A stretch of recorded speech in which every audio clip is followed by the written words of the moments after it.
Müsabaka oladan yer bu. Daha sana bollara tayarlanıp tuttu. Müsabaka oladan yerini gözetelim istedim sizlere.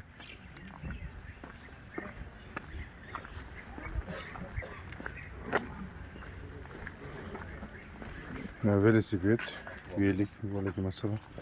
Merhaba. Atanamız izlettirdi balasına. Bu velosiped. Yani bir yürüdü. Bir yerde oturdu. Ayağı bilen itelep yürüdü. Bir de kükrek gitti. Bir de kükrek duradı. Bir de oturdu. Oturmadı. Ve yürüyüşe de bu. Ne diyeceğim? Ayağı duradı yerde. Ne rol? Velosiped. 100 metre, 200 metre yürüdü. Ne güzel ballar. Şimdi yine stadyumumuz. Şöyle kuda kalsa müsabaka bulup ötedi. Az balamıza çüntürüşüm gerek bu. Nereden çetip atadı. Şimdi. Tayarlık.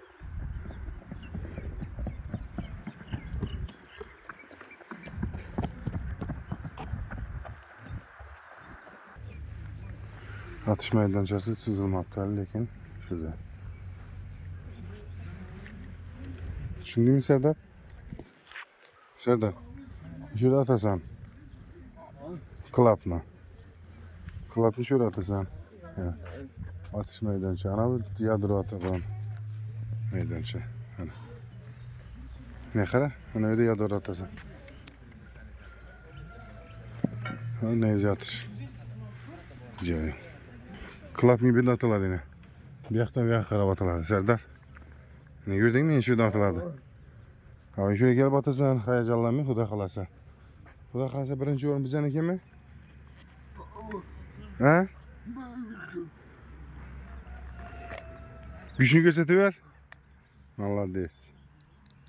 Ha şimdi dostlar. Şurada Huda kalası yerten Özbekistan şampiyonu ötedi para. İngiltere boyunca. Dostlar. Gel. Gel arasın. Neyse atış tayarlan tuttu. İzler. Ballar.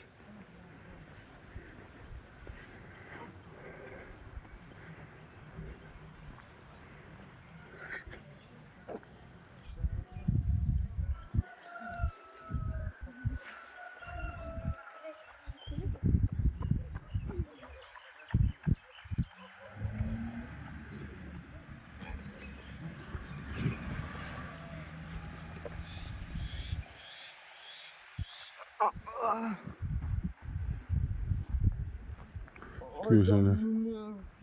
He? Fazla atımız. Klap yok ki bizlerde. Meydan ne şimdi ceylaşken bir yerde şum yok. Az bir yandan köçe maşinler ötedi. Doğrursam maşin ötedi. Ovazı eşilmedi. Mesela hey çıkarsanız benim yanımda işlerdi. Şum yok bir yerde size resimde. O desem bir avazın içinde şurada. Canlı avaz çıkmıyordu bir. Gözleri bir kandaydır mahsus kurulgan bir yerde stadyon.